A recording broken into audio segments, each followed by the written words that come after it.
नमस्कार दोस्तों, स्वागत है आपका स्टडी विद एम में। तो देखिए आज आप सभी के लिए मैं लेके आया हूँ उत्तराखंड से संबंधित नए क्वेश्चनों की सीरीज। तो देखिए इससे पहले भी काफ़ी सीरीज अपलोड करी जा चुकी हैं हमारे द्वारा हमारे YouTube channel study with M पे। तो देखिए इससे पहले जो वीडियोज़ अपलोड करी हैं अराउंड 60+ वो वीडियोज़ हो चुकी हैं जो सिर्फ उत्तराखंड के नए क्वेश्चनों पर आधारित हैं। यदि आप लोगों ने नहीं देखी हैं तो आपकी सहूलियत के लिए देखिए हमने प्ले लिस्ट भी बना के रखा हुआ है उत्तराखंड न्यू क्वेश्चन करके।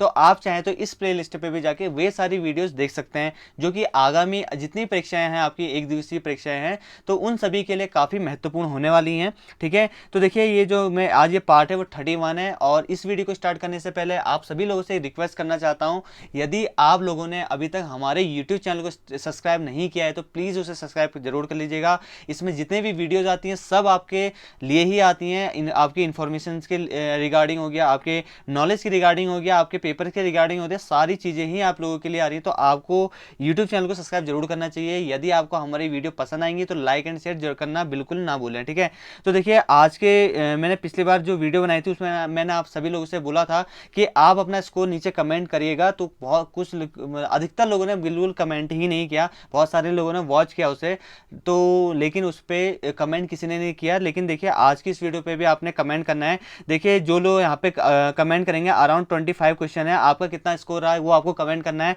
अगली नेक्स्ट वीडियो पे आप सभी का नाम पब्लिश किया जाएगा हमारे यूट्यूब चैनल के ऊपर कि आपने कितना स्कोर किया। ठीक है, तो ये सारी चीज़ें आप सभी के लिए करी जा रही हैं और इन फ्यूचर इस पे इसके रिगार्डिंग आपके लिए गिव वे भी रखा जाएगा और इस पर एक अच्छा सवाल पूछा जाएगा। जो उसका जवाब देगा उसके लिए गिव वे की भी हम यहाँ पे व्यवस्था कर रहे हैं। ठीक है, तो देखिए ज़्यादा टाइम वेस्ट ना करते हैं, बढ़ते हैं हम आज की वीडियोज़ की ओर। देखिए आज की जो वीडियो है उसका सबसे पहला क्वेश्चन है आपका यहाँ पे, कोसी नदी का पुराना नाम क्या है। ठीक है, तो देखिए काफ़ी इंपॉर्टेंट क्वेश्चन है।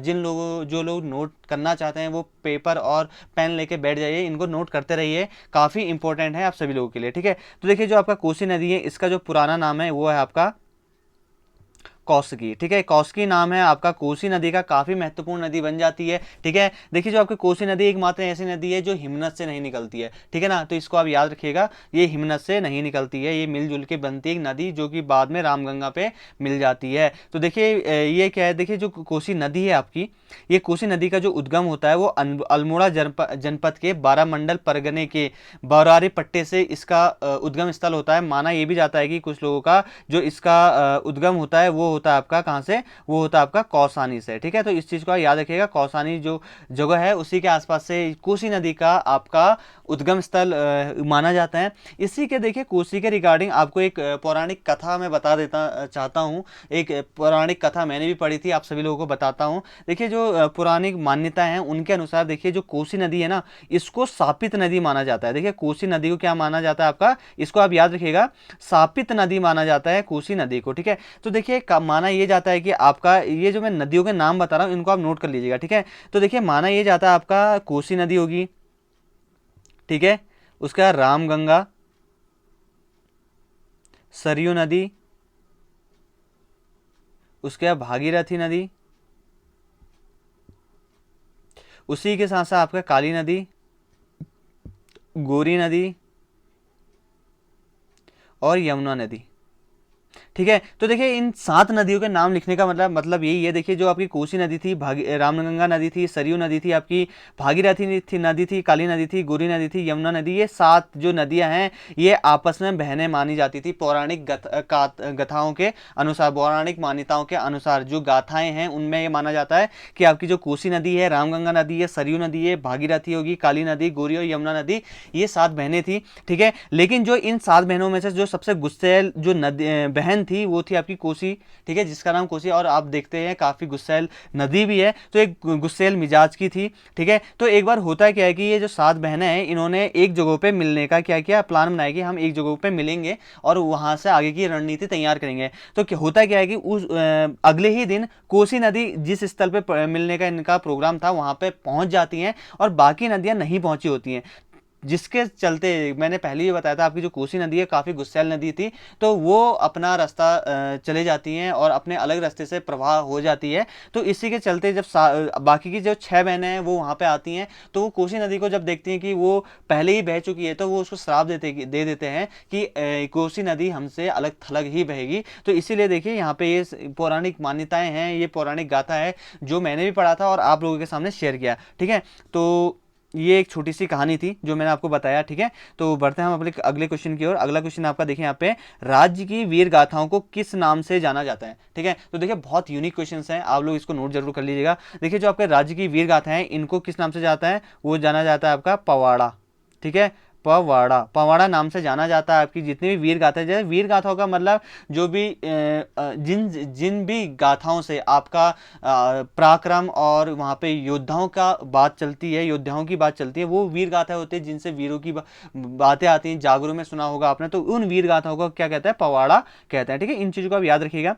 उसके बाद अगला क्वेश्चन है देखिए यहाँ पे, पुरुषों द्वारा खंबे में चढ़कर किया जाने वाला नृत्य कौन सा है। ठीक है, आ सकता है, बहुत यूनिक क्वेश्चन है। देखिए अपनी इस वीडियो पे मैं पूरी कोशिश कर रहा हूँ कि यूनिक से यूनिक क्वेश्चन लेके आऊँ आप सभी लोगों के सामने, ताकि जो भी आपका नेक्स्ट एग्जाम है, देखिए हमारा जो टारगेट है जो आपका अराउंड 750 यानी कि 746-47 के आसपास आपकी जो पोस्टें निकली हुई हैं कनिष्ठ सहायक के पदों के लिए, लेखाकार के लिए, अमीन पद के लिए, हमारा टारगेट वो है। उसी के साथ साथ आबकारी विभाग है, प्रवर्तक सिपाही है, हो सकता है कि आने वाले टाइम पर पुलिस की भर्ती आ जाए। तो ये सारा हम टारगेट लेके चल रहे हैं। तो देखिए हमारे यूट्यूब चैनल से पढ़ने का फायदा आपको जरूर मिलेगा। ठीक है, तो देखिए इस पर बिल्कुल वही नए क्वेश्चन ला रहा हूं ताकि आप लोग कंफ्यूज ना होइएगा। ठीक है, तो देखिए यहाँ पे पुरुषों द्वारा खंबे में चढ़कर किया जाने वाला नृत्य की बात कर रहे थे हम, तो देखिए ये है आपका लघुवीर नृत्य। ठीक है, लंगवीर नृत्य। ठीक है, इसका नाम है लंगवीर नृत्य है, जो प्रायः गढ़वाल क्षेत्र में किया जाता है। ठीक है, इसको याद रख लीजिएगा आप। हमेल आभूषण पहना जाता है। ठीक है, एक आपके सामने नया आभूषण लेकर आया हूं मैं, हमेल आभूषण। ठीक है, देखिए जो हमेल आभूषण होता है वो होता क्या, सबसे पहले बात तो जानना ये है।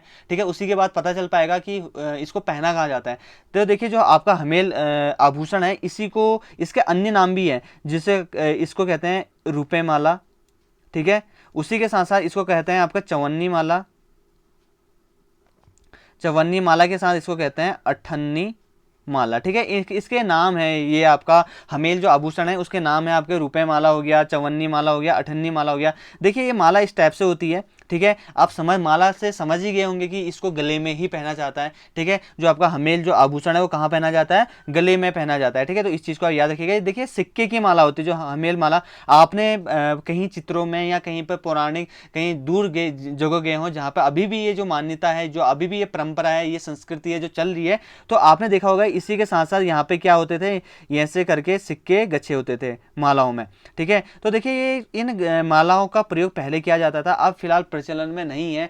जैसे जैसे संस्कृति आगे बढ़ रही है, तो ये जो हमें पौराणिक संस्कृति है कहीं ना कहीं पीछे छूटते चले जा रही है। ठीक है, ऐसा नहीं होना चाहिए, क्योंकि देखिए जो हमारी संस्कृति है उसको जीवित रहना बहुत जरूरी है। क्योंकि देखिए जो संस्कृति है ये हमारी जो पुरखों की देन है, क्योंकि उनके द्वारा ही ये दी गई है, और हमारा कर्तव्य है कि हम इस परंपरा, इन संस्कृति को सजो कर रखें और अपने आगे आने वाली जो पीढ़ी है उनको स्थानांतरित करें। ठीक है, तो देखिए यहाँ पे जो ये माला होती है रुपयों से बनी होती है। ये पहले जब रुपयों की कमी होती थी और उस टाइम पे जब बहुत ज़रूरत पड़ जाती थी, तो उस टाइम पे ये माला से रुपये निकाल लिए जाते थे। ऐसे माला बनी होती थी, आपने देखा होगा।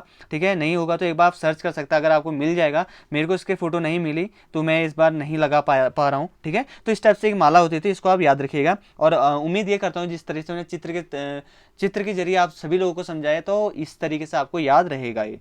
अगला क्वेश्चन की ओर बढ़ लेते। देखिए फसल कटाई में टिहरी रियासत के अंतर्गत जमींदार के हिस्से को क्या कहते हैं, जो जमींदार होते थे उनके हिस्से को क्या कहा जाता था। ठीक है, तो ये आपको बताना है। तो देखिए जो फसल कटाई में जो टिहरी रियासत के अंदर जमींदार, जैसे कि किसान है। ठीक है, किसान किसके अंतर्गत आ जाते थे, जमींदारों के अंतर्गत। ठीक है, जमींदार वहां से इनसे जो भी कर वसूलना है या फिर जो भी फसल इनसे लेनी है उसका जो कुछ भाग लेना है कर के रूप में, ये जमींदार किसको दे देते थे, राजाओं को दे देते थे। ठीक है, तो ये एक सीक्वेंस चलता था। देखिए जो जमींदार थे इनके हिस्से में जो फसल कटाई के बाद जो हिस्सा इनका होता था उसको कहा जाता था तिहाड़।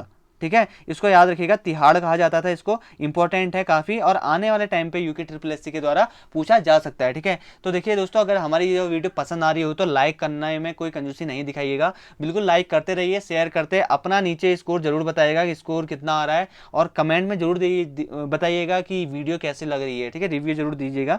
ठीक है, तो अगला क्वेश्चन की ओर बढ़ लेते हैं। देखिए यहाँ पे अगला क्वेश्चन आपका यहाँ पे खच्चर आश्रम कहाँ स्थित है। ठीक है, देखिए जो आपका खच्चर आश्रम है ये है आपका काशीपुर में। ठीक है, देखिए काशीपुर में स्थित है आपका खच्चर आश्रम। ठीक है, बात कर लेते हैं देखिए काशीपुर की। देखिए आपको पता ही होगा, जिनको नहीं पता है मैं बता देता हूँ, काशीपुर का पुराना नाम है गोविसण।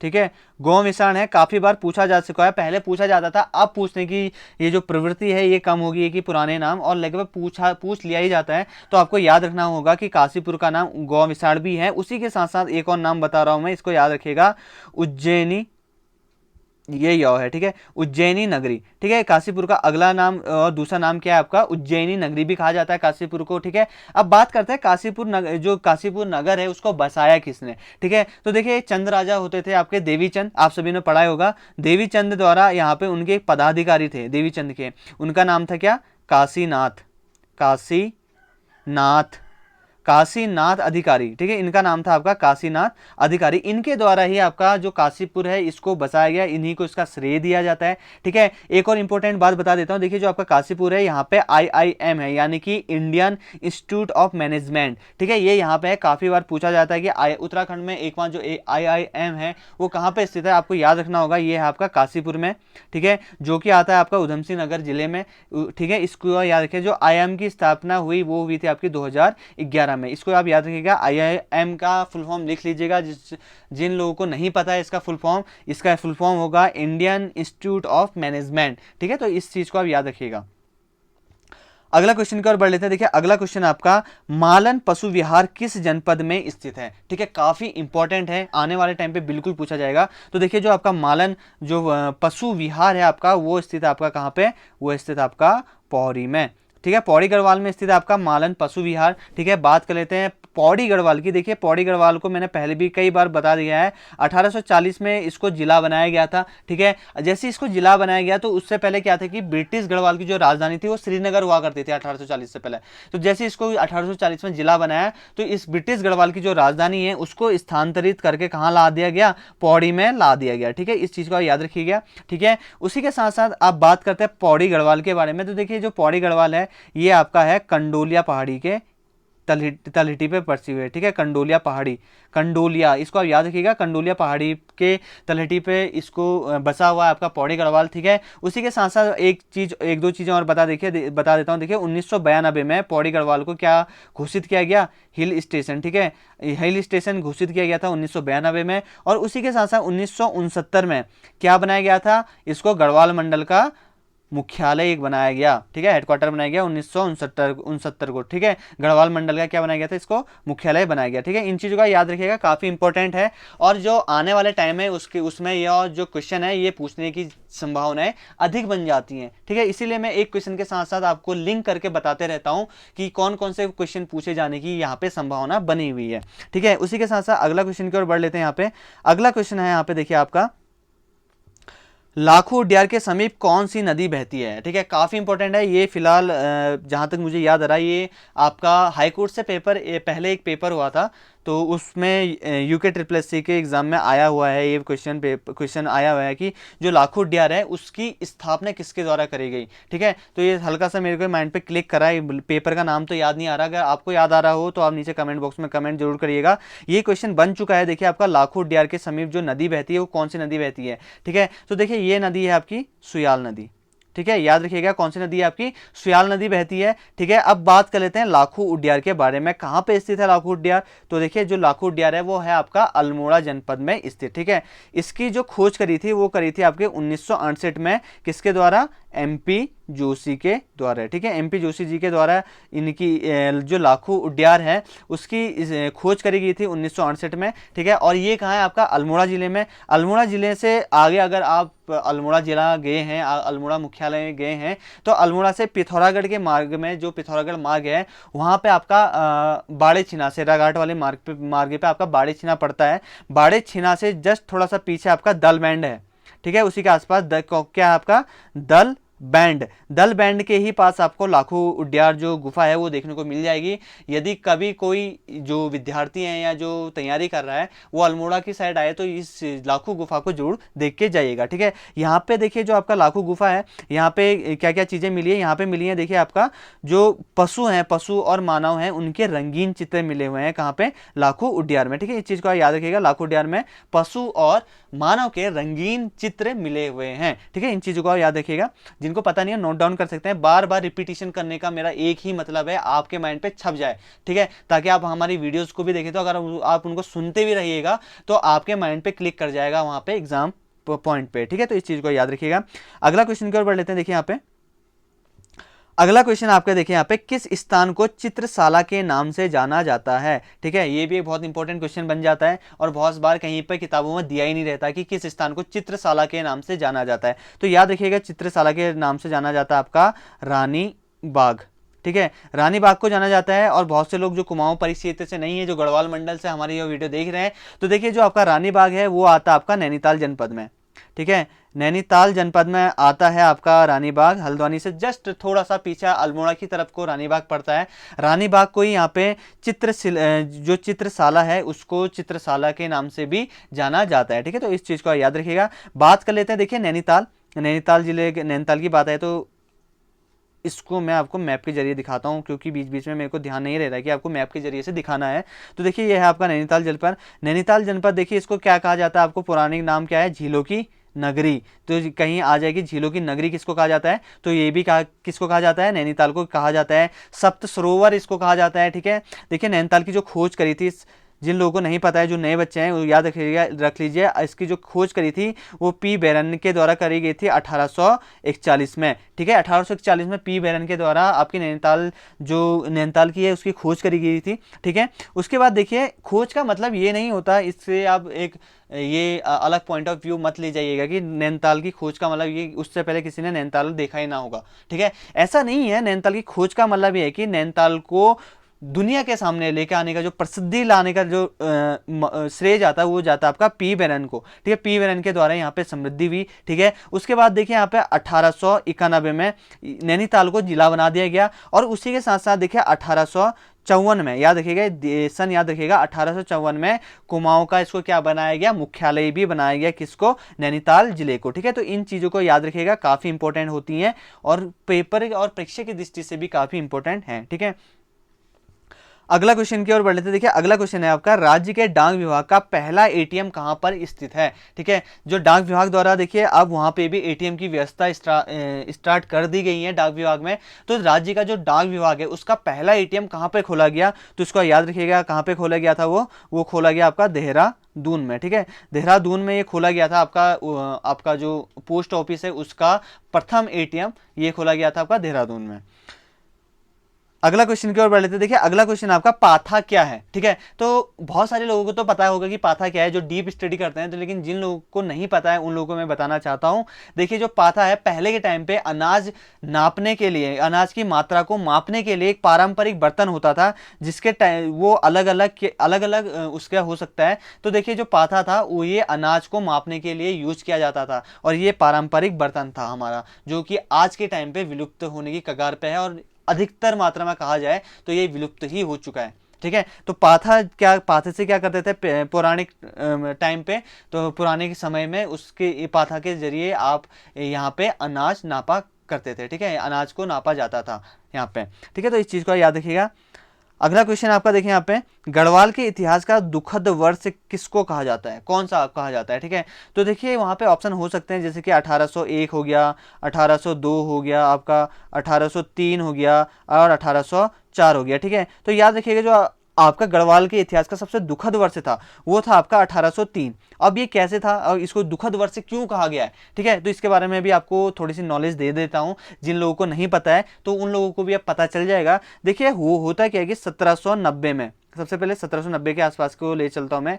देखिए 1790 में गोरखाओं द्वारा सब सर्वप्रथम कुमाऊं पर आक्रमण किया जाता है, ठीक है। कुमाऊं पर आक्रमण करने के बाद देखिए गोरखे जो लोग होते हैं वो जीत जाते हैं और ये कहाँ पे अपना अधिकार जमा लेते हैं, ये जमा लेते हैं अल्मोड़ा में, ठीक है। उसके बाद देखिए गोरखा लोग और इनका अपना वर्चस्व स्थापित करने के लिए ये सोचते हैं कि हाँ हमने और अपना वर्चस्व स्थापित करना चाहिए। कुमाऊं में तो इन्होंने अपना अधिकार जमा ही लिया, उसी के साथ साथ ये सोचते हैं कि हमें गढ़वाल क्षेत्र है वहां पे भी अपना अधिकार जमाना चाहिए। तो उसी के साथ साथ देखिए 1791 में, जैसे कि आप देख रहे होंगे 1790 में इन्होंने कुमाऊं पर आक्रमण किया और जीत गए। उसी के साथ साथ देखिए 1791 में ये गढ़वाल क्षेत्र में भी आक्रमण करने के लिए जाते हैं, लेकिन होता क्या है, असफल हो जाते हैं वहां पे, ठीक है। वहां पे ये अपना अधिकार जमाने में असफल हो जाते हैं। जो पंवार वंश की सेनाएं होती हैं इनको भगा डालती है और यहां से ये चले जाते हैं। तो 1791 में ये वहां पे अपना अधिकार नहीं जमा पाते, उनको हरा नहीं पाते हैं। लेकिन उसी के साथ साथ देखिए होता क्या है कि वहां पे 1803 के आसपास, 1803 में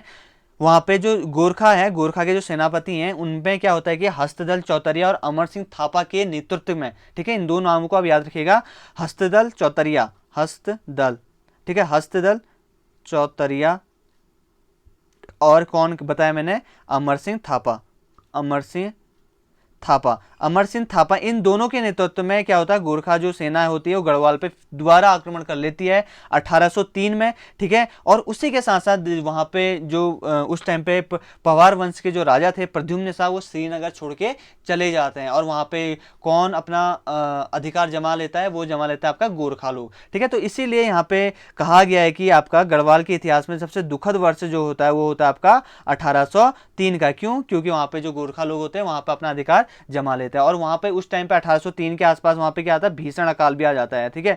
तो ये इन चीजों के चलते हुए 1803 को क्या कहा जाता है, वहां पे सबसे दुखद वर्ष भी माना जाता है, ठीक है। इस चीज को याद रखिएगा।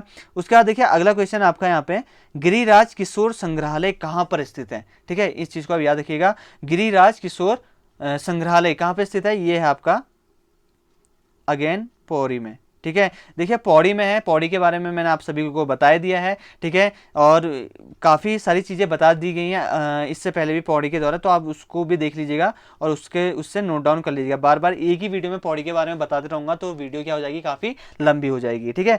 अगला है आपका, देखिए यहाँ पे अगला क्वेश्चन आपका, पहाड़ चोर उपन्यास के लेखक का नाम बताना है, ठीक है। देखिए आपके जो पहाड़ चोर उपन्यास के लेखक हैं उनका नाम है आपका विद्यासागर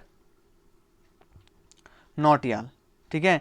विद्यासागर नौटियाल जी के द्वारा ही यहाँ पे पहाड़ चोर नामक उपन्यास लिखा गया है, ठीक है। थोड़ा विद्यासागर नौटियाल जी के बारे में बता देता हूँ। देखिए जो विद्यासागर नौटियाल जी हैं इनका जो जन्म हुआ था वो हुआ था आपका 23 सितंबर 1933 को इनका जन्म हुआ था। कहाँ पे हुआ था, ये हुआ था आपका टिहरी में हुआ था, ठीक है। टिहरी के यहाँ पे आपका माली देवल गांव है, यहाँ पे इनका जन्म हुआ था, ठीक है। उसी के साथ साथ देखिए बाद में इनके द्वारा कई आंदोलनों में भी भाग लिया गया, ठीक है। और कहा यह जाता है कि टिहरी जो राजा हैं उनके विरुद्ध भी इन्होंने काम किया, ठीक है। तो कई सारी चीज़ें करी थी यहाँ पे विद्यासागर नौटियाल जी के द्वारा। उसी के बाद देखिए इनकी मृत्यु हो गई थी किस वर्ष से, 12 फरवरी 2012 को हाल ही में इनकी क्या होगी, मृत्यु होगी, ठीक है। तो इन चीज़ों को याद रखिएगा, हो सकता है पूछ लिया जाए। अगला क्वेश्चन आपका देखिए यहाँ पे, खोला ग्लेशियर कहाँ पर स्थित है, ठीक है। एक नया ग्लेशियर है ये, खोला ग्लेशियर कहाँ पे स्थित है, ये आपका पिथौरागढ़, ठीक है। याद रखिएगा पिथौरागढ़ जनपद में स्थित है आपका खोला ग्लेशियर, इस चीज को याद रखिएगा। बात करते हैं पिथौरागढ़ जनपद की अब, ठीक है। तो देखिए यह है आपका पिथौरागढ़ जनपद, ठीक है। हमारे उत्तराखंड राज्य का ये पूर्वी जनपद भी माना जाता है। यदि आप मैप देखेंगे ईस्ट वेस्ट और नॉर्थ और साउथ, ठीक है, तो ये ईस्ट है तो यहाँ पे क्या है, ये पूर्वी जिला माना जाता है आपका पिथौरागढ़ जनपद को। देखिए पिथौरागढ़ जनपद सबसे पहले कहाँ पे आता था, ये अल्मोड़ा का ही भाग था, ये इस टाइप से ये क्या था, अल्मोड़ा का ही भाग था। तो लेकिन इसको 24 फरवरी 1960 में अल्मोड़ा से अलग करके पिथौरागढ़ को क्या बना दिया गया, एक अलग जनपद बना दिया गया, ठीक है। और यहाँ पे देखिए आपका सूर्य कुंड भी है, ठीक है। सूर्य कुंड है ये ठंडे पानी का कुंड है जो कि आपका गौरी नदी के किनारे पे स्थित है। ठीक है, ठंडे पानी का कुंड है सूर्य कुंड। यहाँ पर सूर्य के नाम से गर्म कुंड मत कराना। ठीक है, सूर्य कुंड है ये सूर्य कुंड है आपका गौरी नदी के पास में ही है। इसको ठंडे पानी का ये ठंडे पानी का कुंड है। ठीक है, इस चीज़ को भी याद रखिएगा।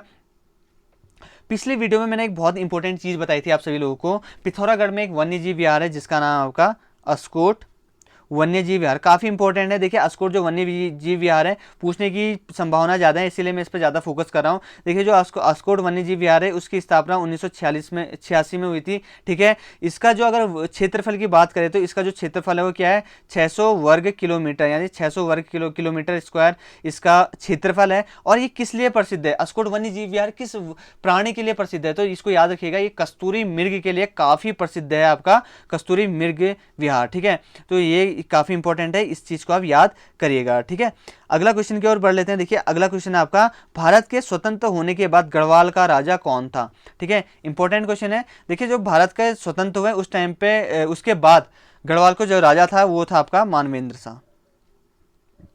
मानवेंद्र शाह, याद रखिए मानवेंद्र शाह इसका सही आंसर होगा। भारत के स्वतंत्र होने के समय गढ़वाल का राजा कौन था, मानवेंद्र शाह। ठीक है, इसमें देखिए गढ़वाल का जो राजा मैंने बताया आपको मानवेंद्र शाह, इसने माना है कहीं कहीं पे ये भी लिखा गया है कि अक्टूबर 1946 के आसपास, ठीक है, अक्टूबर 1946 के आसपास इन्होंने क्या था, इनका क्या हुआ था, राज्याभिषेक हुआ था। ठीक है, और उनके बाद देखिए ये इन्हीं के इससे पहले अगर मैं बात करूं, टिहरी जो रियासत थी उसका विलय किस वर्ष से हुआ। ठीक है, एक क्वेश्चन ये भी पूछा जा सकता है, अभी माइंड पे आया कि देखिए टिहरी जो किया था उसका भारत में विलय कब करा गया था, वो किया गया था आपका 1 अगस्त 1949 को। ठीक है, 1 अगस्त 1949 को इसका विलय किया गया था, आपका टिहरी रियासत का भारत में विलय कराया गया था। उसके बाद देखिए जो मानवेंद्र शाह थे, इन जैसे कि मैंने आपको बताया कि अक्टूबर 1946 में के आसपास इन्होंने क्या किया था, अपना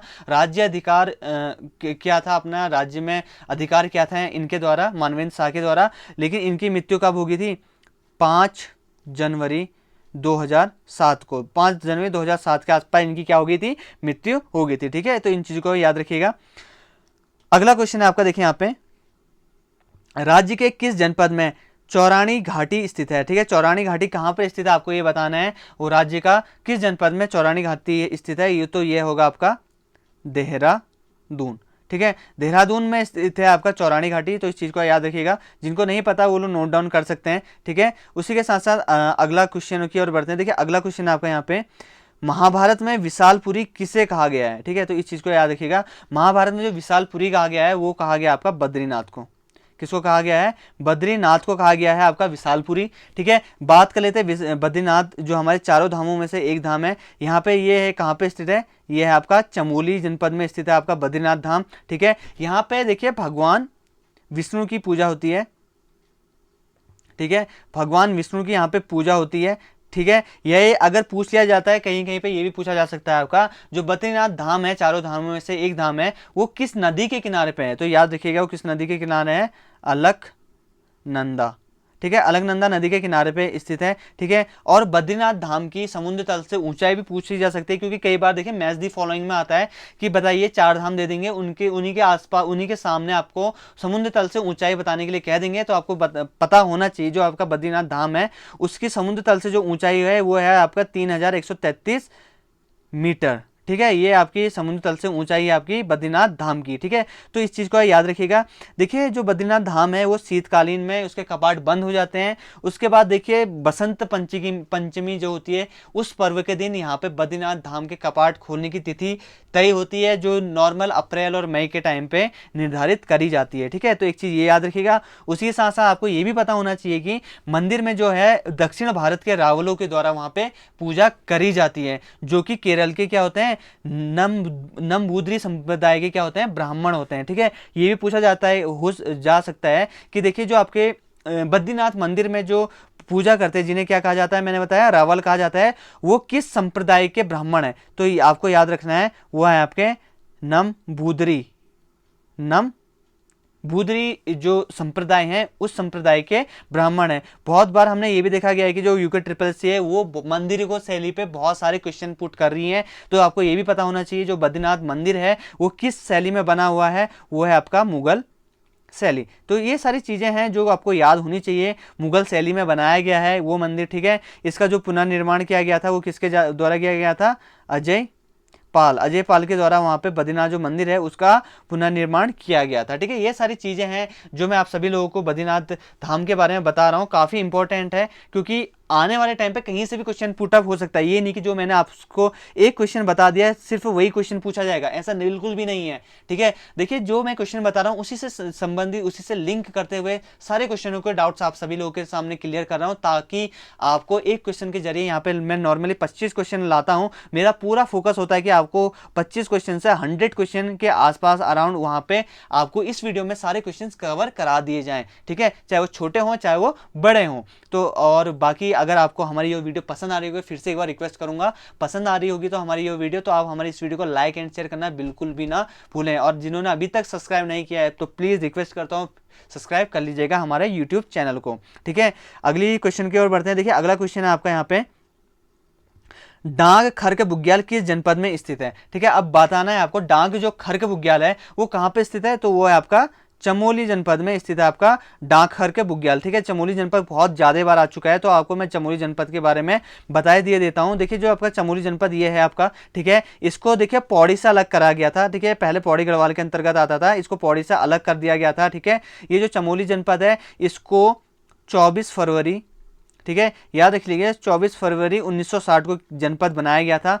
पौड़ी से अलग करके इसको क्या बनाया गया, जनपद बनाया गया, ठीक है। देखिए जो आपका चमोली जनपद है आपका यहाँ पे, इसका मुख्यालय कहाँ है, वो है आपका गोपेश्वर, ठीक है, याद रखिएगा गोपेश्वर है। क्यों है, देखिए जुलाई 1970 के आसपास यहाँ पे क्या आ गई थी, बाढ़ आ गई थी, जिसके कारण यहाँ पे जो मेन जो आपका चमोली है वहां से इसका मुख्यालय को हटाकर कहाँ पे स्थानांतरित किया गया था, वो किया गया था आपका गोपेश्वर में स्थानांतरित कर दिया गया था, ठीक है। इस चीज को अब याद रखिएगा। उसी के साथ साथ एक दर्रा बता देता हूँ आपको। देखिए दर्रे पे वीडियो बन रही है, बिल्कुल आपके सामने कल या परसों पे आ जाएगी दर्रे पे वीडियो। एक सब्सक्राइबर ने हमसे रिक्वेस्ट करके बोला है कि आप दर्रे पे वीडियो जरूर बनाइएगा शॉर्ट ट्रिक के जरिए। तो देखिए हम वहाँ पे इमेज के जरिए, ताकि आपको बहुत अच्छी तरीके से याद हो जाए, तो इमेज के जरिए हम आपको वीडियो बनाने की पूरी कोशिश कर रहे हैं, तो उसके लिए थोड़ा सा टाइम लग रहा है, तो आपका सपोर्ट चाहिए। तो दर्रों पे भी वीडियो जरूर आएगी, कल या परसों में आ जाएगी। तो आपको बताना चाहता हूं कालिंदी दर्रा किस किस को जोड़ता है, उत्तरकाशी और चमोली को जोड़ता है, ठीक है।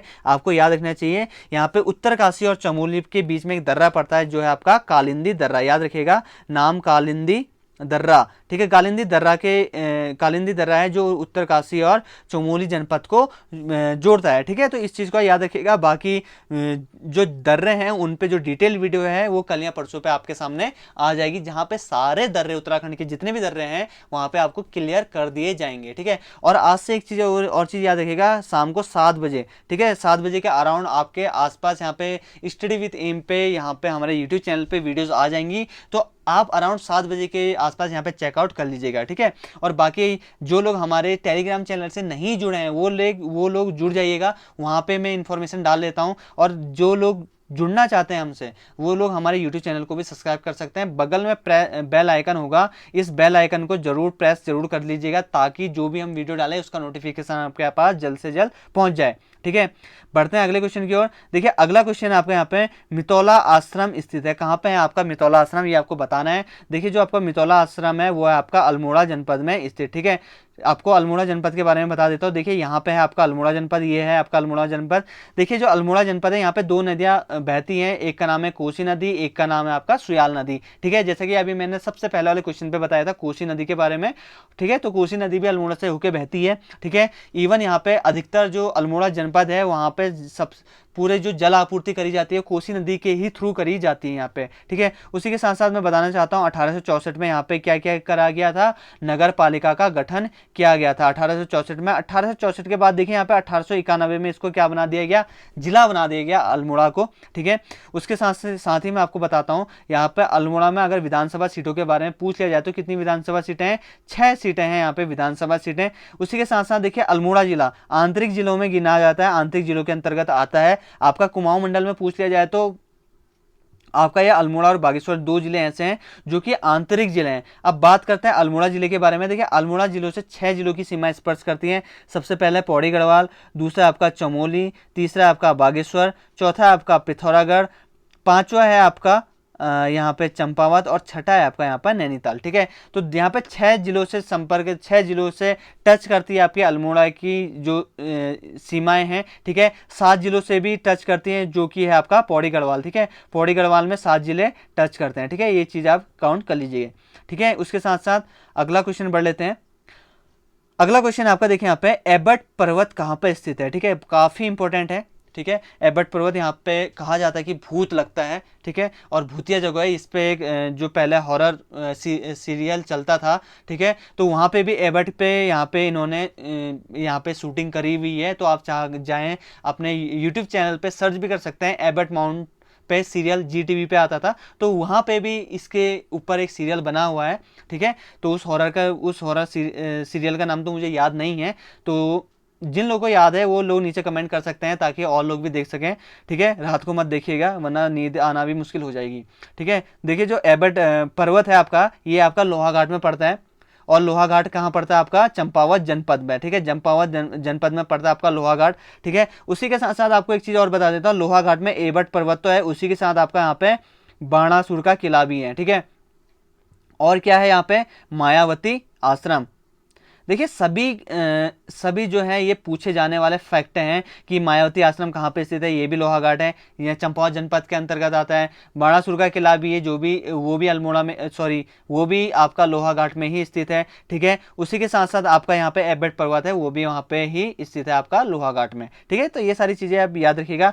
मैंने बताया था आपका जो लोहाघाट है वो आता है किसके अंतर्गत, वो आता है ये चंपावत के अंतर्गत। ठीक है, चंपावत में देखिए, चंपावत को जिला बनाया गया था आपका 15 सितंबर 1997 को इसको जिला बनाया गया। ठीक है, चंपावत को जिला बनाया गया था। उसी के साथ साथ कहा यह जाता है कि जो सोमचंद है, जो चंद वंश के प्रथम शासक माना जाता है जिनको, तो उन्हीं के द्वारा यहाँ पे चंपावत जो जनपद है, उस चंपावत नगर यहाँ इसकी स्थापना करी गई थी। चंपावत में देखिए जैसे कि मैंने लोहाघाट में बताया था कि आपका बाणासुर का किला है, उसी तरीके से चंपावत में भी किसका किला है, आपका राजबुंगा। ठीक है, राजबुंगा का किला है यहाँ पे। ठीक है, तो इन चीज़ों को याद रखिएगा, काफ़ी इंपॉर्टेंट है। अगला क्वेश्चन की ओर बढ़ लेते। देखिए अगला क्वेश्चन आपका, नंदा जागर पुस्तक के लेखक का नाम बताना है आपको। नंदा जो जागर है वो उनके पुस्तक के लिए काफ़ी इंपॉर्टेंट है। क्यों इंपॉर्टेंट है वो भी मैं आपके सामने डिस्कस करूंगा। देखिए जो नंदा जागर पुस्तक है, उनकी जो लेखक हैं, लेखिका हैं, वो हैं आपके बसंती बिष्ट। देखिए बसंती बिष्ट के द्वारा ये लेखिका हैं आपकी नंदा जागर पुस्तक की। इनको देखिए यहाँ पे 26 जनवरी 2017 को यहाँ पे देखिए इनको पद्मश्री सम्मान से भी सम्मानित किया गया है। ठीक है, इन्होंने काफ़ी जागरूक के जो है संस्कृति है उनको बचाने के लिए काफ़ी महत्वपूर्ण कार्य किए गए, इन्हीं के चलते इनको पद्मश्री पुरस्कार दिया गया है। उसी के साथ साथ देखिए 2016 और 17 में मध्य प्रदेश सरकार द्वारा इनको अहल्या सम्मान भी दिया गया है। ठीक है, तो काफ़ी इंपॉर्टेंट बन जाते हैं इसके चलते, तो इसको आपको पता होना चाहिए कि जो नंदा जागर पुस्तक है उनकी जो लेखिका है वो है आपकी बसंती बिष्ट। याद रखिएगा इनका नाम, बसंती बिष्ट। ठीक है, अगला क्वेश्चन आपका देखिए यहाँ पे, अगला क्वेश्चन आपका, दिनखोरी प्रथा प्रचलित है। आपको बताना है कि जो आपकी दिनखोरी प्रथा है वो कहाँ पे प्रचलित है, किस जनजाति में प्रचलित है, तो ये है आपके थारू जनजाति में प्रचलित है आपकी दिनखोरी प्रथा। ठीक है, तो इस चीज़ को याद रखिएगा। तो देखिए आपका थारू जनजाति के बारे में बता देता हूँ। देखिए जो थारू जनजाति है वो हमारे राज्य की सबसे ज़्यादा आबादी वाली जनजाति है। ठीक है, ये प्राय देखिए उधमसिंह नगर में हो गया, खटीमा हो गया, उधमसिंह नगर के आसपास के क्षेत्रों में अधिकतर प्राय पाई जाती है थारू जनजाति। ठीक है, इनका जो प्रमुख त्यौहार है उसको भी याद रख लीजिए, वो है आपका बजहर। और ये जो थारू जनजाति है ये होती हैं आपकी मात्र सत्तात्मक। यहाँ पे मतलब जो परिवार का मुखिया होता है वो प्राय एक लेडी होती हैं। ठीक है, इसीलिए इनको मातृ सत्तात्मक समाज कहा जाता है। इनके बीच में मैंने एक चीज़ और बताया था आपको, जो थारू जनजाति हैं ये होली को एक उत्सव के रूप में और दीपावली को नहीं मनाते हैं। मतलब कुल मिला के देखिए जो होली है उनको तो हर्षोल्लास से मनाते हैं, खिचड़ी नृत्य कर देते हैं उसमें। होली को प्राय कितने दिनों तक मनाते हैं, होली को 8 दिनों तक मनाते हैं। लेकिन जो दीपावली है उसको शोक की तरह मनाते हैं। ठीक है, होली को दीपावली को किसके रूप में मनाया जाता है, ये शोक के रूप में मनाते हैं। तो इस चीज़ को याद रखने है आपको। जो थारू जनजाति है ये दीपावली को तो शोक के रूप में मनाती हैं, लेकिन होली को हर्ष उल्लास से मनाती हैं, खिचड़ी नृत्य भी करती हैं उसमें, ठीक है। तो इन सारी चीज़ों को आपको पता होना बहुत जरूरी है।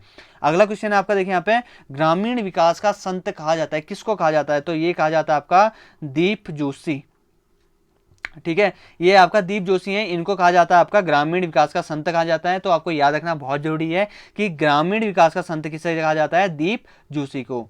अगला क्वेश्चन है, और इस वीडियो का लास्ट क्वेश्चन है हमारा ये, कि किस चंद राजाओं ने जुआरियों पर कर लगाया था, ठीक है। तो इसका सही आंसर है वो है आपका जगत चंद, ठीक है। जगत चंद के ही टाइम पे जुआरियों पर कर लगाया गया था। देखिए जगत चंद जो वंश है उसका ऐसा शासक था जिसके काल में कुमाऊं का क्या कहा जाता था? स्वर्ण काल कहा जाता था। उन्होंने, जो जगत चंद है, इन्होंने कुमाऊं के लिए इतना अच्छा कार्य किया कि इनको कुमाऊं में इनके काल को कुमाऊं को क्या कहा जाने लगा? स्वर्ण काल कहा जाने लगा, ठीक है। देखिए जो जगत चंद है, इनको दिल्ली के शासक से अभयदान भी प्राप्त था, ठीक है। उसी के साथ साथ देखिए जो सबसे इंपॉर्टेंट क्वेश्चन है, जो कि यूके SSS या फिर किसी भी एग्जाम में पूछे जाने की आशंका सबसे ज्यादा है, तो वो इस तरीके से पूछा जा सकता है आपका, कि कौन सा ऐसा चंद शासक है जिनकी जो मृत्यु हुई वो चेचक के द्वारा हुई थी? तो उसका नाम क्या होगा? जगत चंद। जगत चंद की जो मृत्यु हुई थी वो चेचक के कारण हो गई थी, ठीक है। तो ये सारे फैक्ट हैं जो मैंने आपको अपनी इस वीडियो पे समझाने की पूरी कोशिश करी।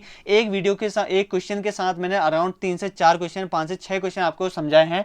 तो देखिए अराउंड यहाँ पे आपका 60 से प्लस यहाँ पे क्वेश्चनिंग हो चुकी है अभी तक, ठीक है। तो उम्मीद तो यही करता हूँ कि आप सभी लोगों को हमारी ये वीडियो पसंद आई होगी, ठीक है। तो देखिए हमको सपोर्ट जरूर दीजिएगा, हमारी वीडियो को लाइक एंड शेयर जरूर करिएगा। जिन लोगों ने अभी तक हमारा यूट्यूब चैनल सब्सक्राइब नहीं किया है, उनसे एक बार फिर से रिक्वेस्ट है कि आप हमारे यूट्यूब चैनल को सब्सक्राइब जरूर कर लीजिएगा। बाकी ये सब अभी लोगों के लिए है, ठीक है। और उम्मीद यही करता हूँ कि आप सभी लोगों को हमारी जो वीडियो है वो बहुत पसंद आई होगी और आपने इसको एंजॉय किया होगा, ठीक है। तो ठीक है दोस्तों, आज के सेशन को मैं यहीं पे खत्म करता हूं। अपना स्कोर नीचे कमेंट बॉक्स में कमेंट करना बिल्कुल ना भूलिएगा। उसी के साथ साथ आपके आगामी जो भी पेपर होने वाले हैं या होंगे आपके जो भी पेपर, उन सभी के लिए स्टडी विद एम की ओर से wish you all the best. धन्यवाद।